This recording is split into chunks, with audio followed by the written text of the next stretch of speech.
The sit-to-stand lift will actually assist the patient by actually pulling them into a standing position.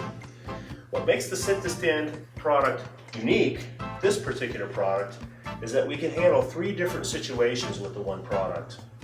Initially, what we'll show is how the sit-to-stand will help a person who has some weight-bearing capability and pull them into a standing position with a back belt that we'll show.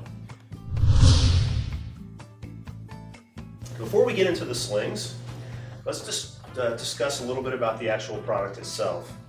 The foot pedal opens and closes very much like the product that we showed you earlier on the stand aid. You push down to open the base, push the other way to close it.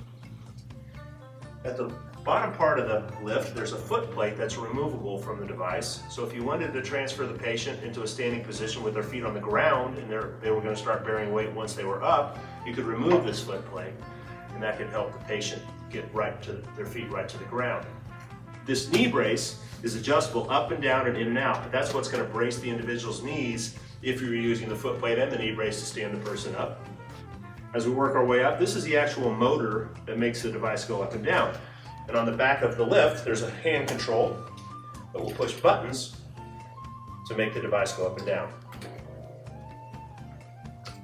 This particular version of the stand aid will do 500 pounds. We have versions that do 400, 500, and 600, so we can meet the needs of different size patients. This version also has a removable battery pack. So in the event that the battery runs out of power, we can remove the pack by pushing the button, and we'll have another one just like it on the wall charging. This is a new feature for this product. It's also convenient because the battery has a display on it that you can look at the power in the battery anytime by pushing a button. Let's put the battery back in place. On the back of the lift, you'll also notice there's a red button. All lifts are going to have a red button, an emergency stop button, so if the unit starts to malfunction, you can push the red button in and shut all the power off. Also at the back of the lift, you have the ability to raise and lower the lift with buttons on the actual box. So if your hand control breaks, you can use these buttons to bring the lift up and down. And finally, at the very back is a display that will give you information about the product and what's taking place. So this display will actually show you how much power is in the battery as well when you need to refer to that. Now, let's go into the first transfer that we were discussing, which is using the back belt to stand the patient. The way that the back belt operates is there's a lumbar support area that you always can refer to as the point that's going to be at the bottom of the chair when we place the belt around the patient. This is going to face the outside of the patient, so you always know you're putting it on right when you can see this after you put the belt behind the patient. So we take the belt, tuck it behind our patient. Then we bring this additional security strap around the waist and buckle it, so we can provide some additional security for the patient. And we know we've got it on correctly when the loops are facing us to hook the loops to the hooks on the lift.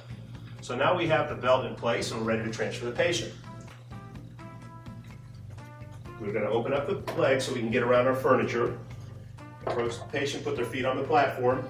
You want to bring the knee brace as close to the knees as you possibly can for the transfer. Now we're going to connect the loops to the front hooks on the lift. There's different loops. If you needed to control the height that you're raising the patient, you can go with different settings on the loops. Right now we're just going to go with the highest setting, which is the first loop. At this point, you want to encourage your patient to hold on to the handles of the device, and we're going to hit the up button. And the patient's just going to kind of lean back into the sling, and it's going to pull the patient into a standing position.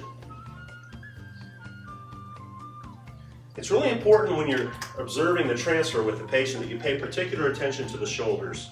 Because if you start seeing the shoulders going up, what that means is that the sling is riding up under their shoulders and not bearing enough weight. And that's a dangerous situation, so you want to stop and reevaluate the transfer if that occurred. But you can see her shoulders are pretty square, so we're okay now. But at this point, we can pull the device away from the chair and transfer our patient to another seated position and close the base too if we want to. We can transfer the patient to the bed, so we can do any kind of repositioning of the patient. We can also have great access to the lower body, so we can dress and undress the patient, address any issues for incontinence that we need to address. But it's an excellent product for taking people directly to the toilet with all the access you have to the lower body.